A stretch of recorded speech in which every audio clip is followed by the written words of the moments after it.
Adam Brown is the founder and president of Circle Media, a social media strategy firm based in New York City. He has worked in and around digital marketing for 2 decades and has held various positions on both the client and vendor side. This has given him tremendous insight into how these relationships work best, which has allowed him to develop a keen understanding of what businesses really need. He takes his experience and knowledge and applies it to his clients each day. At Circle, he works with brands and businesses to help them navigate through social media and all of their other digital needs. Adam's writings have been featured on websites such as Social Media Today and the Salesforce Marketing Cloud, and he regularly teaches classes on social media in New York City. We welcome Adam today to discuss startups, branding, digital marketing, and social media strategies. Welcome to our podcast, Coast to Coast. We are here on a mission to empower you with cutting-edge knowledge of business, marketing, and digital communications. We want to inspire you with tips to cultivate your skills and strategies to scale up your business. With proven methods that work, you have just landed on your transformative journey with Jacob Dermelkonian. Hello, Adam. Entrepreneurs often run with the first plausible strategy they identify. Some of the most renowned entrepreneurs argue that you should just do it, while others claim that you can improve the chance of success by picking the right path on the entrepreneurial strategy compass. They recommend investigating the go-to-market strategies and choosing a version that aligns most closely with your founding values and motivations. In your opinion, what do you think is the best alternative to the entrepreneurial journey for startups? I don't think there's any one playbook. So I think both have merit. Both I've seen be successful. I work opposite a lot of entrepreneurs and founders. I'd say the more important characteristic is an excellent founder with a firm belief in what they're doing and the product market fit. And I think that they can take an original idea across the finish line if they're that good, or they can plot and think about what might be the right horse before they jump on the horse and ride it to the finish line. I just think they both are successful. So I really can't weigh in on why one is more successful than the other. What I will say is with Circle Media, my original thesis, which is coming up on 10 years, was, brands need social media management as a service. It's such a non-static and fast-moving entity, so they will never figure it out internally. And most agencies stink and don't have a client's best in mind. So if I could create an agency with best interest in mind that acts like a client or an employee side thinker and provide social media management in the now, I would be onto something. And that was my thesis. I went right in with it and I have not looked back, and it still holds true today. So that's my playbook for me. Certainly when you start your business or create your first product, building a brand identity should be your number one priority. What are the essentials for brand identity development? Yeah, I think brand is everything. I think a lot of people start with an idea or one product, and then later on, when they have money, they hire a branding firm. Or sometimes by the time my clients meet me, even when they're really early stage, they've been with like 2 or 3 different branding firms or branding iterations to try to capture their voice and market who they are. I think who you are and what you're about starts on day one. And so that's why I think founders are really important. A founder that is all about the bottom line but wants to grow a brand is going to struggle. Somebody who's all about brand but doesn't have an actual business is going to struggle. So I think you have to know where you think you can be good and where you think you can go deep and be effective. So pick a category and have a product and really believe in it. But then the foundational ethos of the brand should really emanate from the founder or the founding team. And it should really start almost on day one. I think mine started in the first few weeks before I really went out to market of like, what are your core values? I really love that exercise. And then every month, year, quarter, day, whatever it is, you look back at that and just measure up all your decisions against those core brand principles. If you do that early, I think you'll establish a really good brand that can be built to last. Digital marketing has become a powerful growth driver. It interacts with every aspect of the business, drives gains at both ends of the sales funnel, and provides undeniable business value. But new technologies and strategies vary in use and impact, creating new challenges for modern marketing and sales leaders. What are the most common digital marketing challenges that companies need to address, and how can they leverage the opportunities? I think the biggest problem is that everyone calls it digital marketing, and anything that happens on a computer screen or a phone, they consider to be digital marketing. And the reality is there's all different platforms and programs and different ways to go about it. So it's very, very dangerous and ill-informed to just lump them all together. So even, we're a social media and content agency in New York, but we do very little actual digital marketing. We're not an acquisition firm. We're not a performance agency. We do manage quite a bit of paid social media, but mostly around awareness. So think TV as opposed to direct response. So even with that, right, I think a lot of founders and CMOs are like, okay, so paid social, okay, so social media, that means performance, ROAS, ROI, let's go. And it's actually the wrong measurement. They're like speaking the wrong language. It's like doing a lot of bench presses and then timing your 40-yard dash. They have nothing to do with one another. Even though they're both fitness related, they actually don't align. So I think that's the big mistake, because everyone's just like digital marketing and that's that.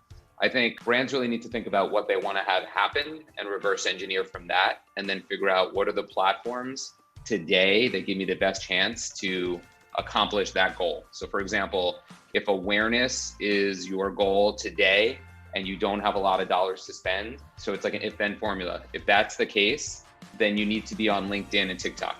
Doesn't even matter if you think TikTok is not the right place for your particular brand because you think it's for kids. It's just one of the only couple of platforms where you can get maximum awareness with minimal input and no dollars. And so you just have to figure that out.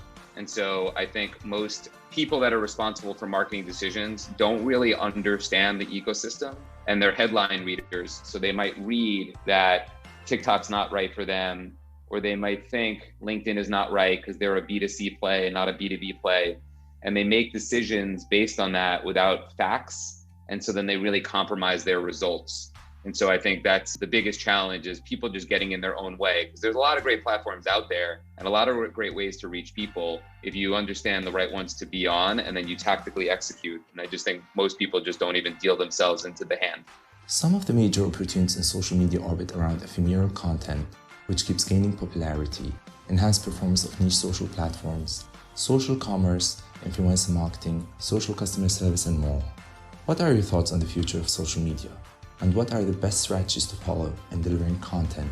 And what are the best routes to monetize these channels and continue to gain business growth? There's really no one answer for that question, there's not really one answer per se, I guess, for any of these questions. But if you're asking my you have me as a guest and you're asking my expertise, so I can really speak to sort of where I swim. And where I swim is with early stage and challenger brands in CPG, beverage, and spirits. So think about it. You are an early brand. You definitely have less money than people who have been there before you. For a lot of those brands, their ultimate goal is to sell to one of those people that were there before you. So you can't really beat those people in their own game. You don't have the dollars or the bandwidth or the personnel to do so. So I think you need to be scrappy and sort of like zig when others zag, or zags when others zig, whatever the statement is, or the saying is. And you need to be just tactically more sound in the margins. So I mentioned TikTok and LinkedIn. You should be on there with an aggressive strategy. I am a big fan of Facebook groups. I'm a big fan of just general awareness. And so any which way I can get awareness is key. And so if you have that philosophy, then you would say, all right, I'm going to be on TikTok, or I'm going to be on Instagram stories where there's ephemeral content that I know is going to be created and then disappear. So if I'm going to give myself a best chance of that being seen, what would I need to do? X, Y, Z. And then if it does get seen and it actually works, what would be measured as success for me and what would not? So a shining example that I see weekly is a brand does something and they overcrafted, let's say, their Instagram story content, and it actually popped and it got, tons of views and shares and saves. But the one thing missing was their product. So they got awareness, or they got visibility, but they actually got no awareness for their product. So I think that's a big miss. But if they have a long tail strategy on something like TikTok, they might say, listen, you have to feed the algorithm beast, and you have to do it with things that sometimes might not be your product. It might have nothing to do with your product. It might be featuring your team. It might be showing off pallets going into a truck, but not actually showing your label. It might just be showing off personality. This brand Midday Squares up in Canada, I think they do a good job showing off their personality, and a lot of their content doesn't even have their product in it, but they're just showing the persona and the personality. So on a platform like TikTok, it's like a 1-2 punch. You want to do a lot of that to feed the algorithm so that accounts on TikTok will start to see you and just see your content more. And then the payoff right hook is your product front and center. So if you go into it eyes wide open with that 1-2 strategy, then it does make a lot of sense. But if you're going in with I hope this one story gets a lot of awareness, and then it does, and then your product's not in it, that's a really big miss. So these are just some things around strategies and best practices that I think are really important. Monetizing these channels, there's two sides to it. One is straight up monetizing, so direct response. I still think, even with the iOS changes, that paid social represents the best opportunity and the best bang for your buck to drive top of funnel awareness and down funnel conversions to ring the register and drive ROAS.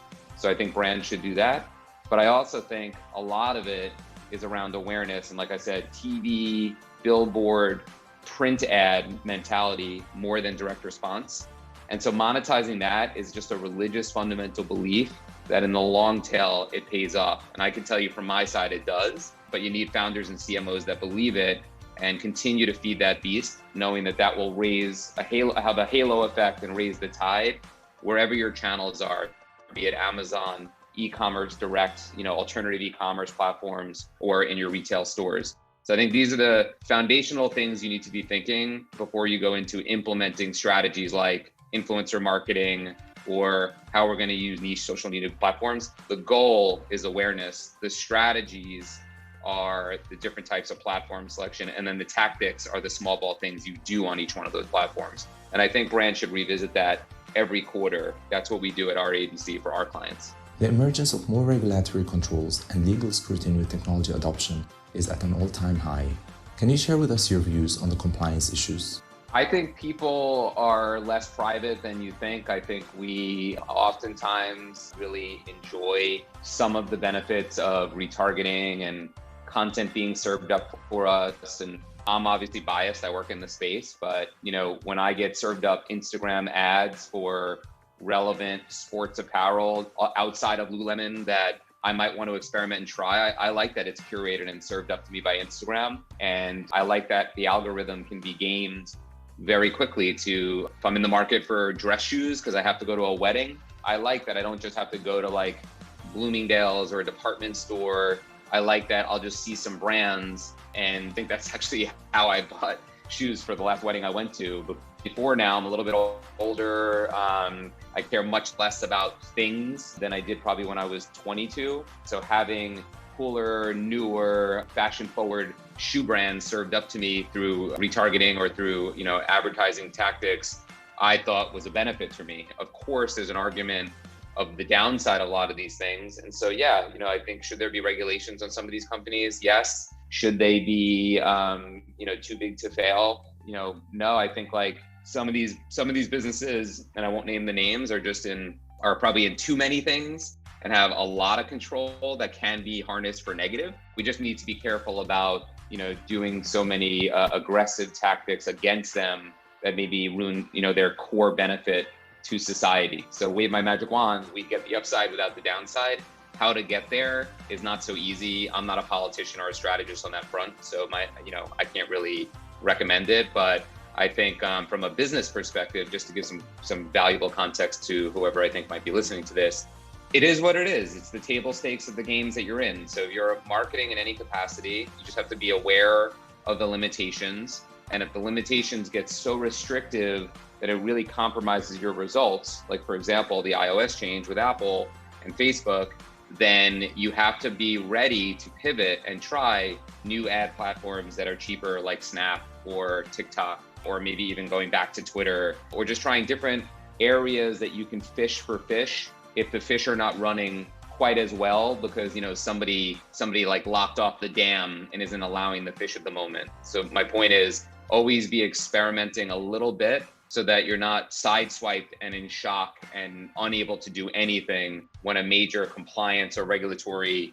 change comes down the pike that really changes the dynamics of your business. If you don't do that, you're going to put yourself in harm's way, and that's obviously not a good strategy. Thank you, Adam, for being with us today. My pleasure. This is what I do all day, so I'm always happy to talk about it. This is definitely the fastest podcast interview I've ever had, but I think it went deep, so that was good. Thank you for tuning in. Hope you enjoyed this episode from Coast to Coast Podcast.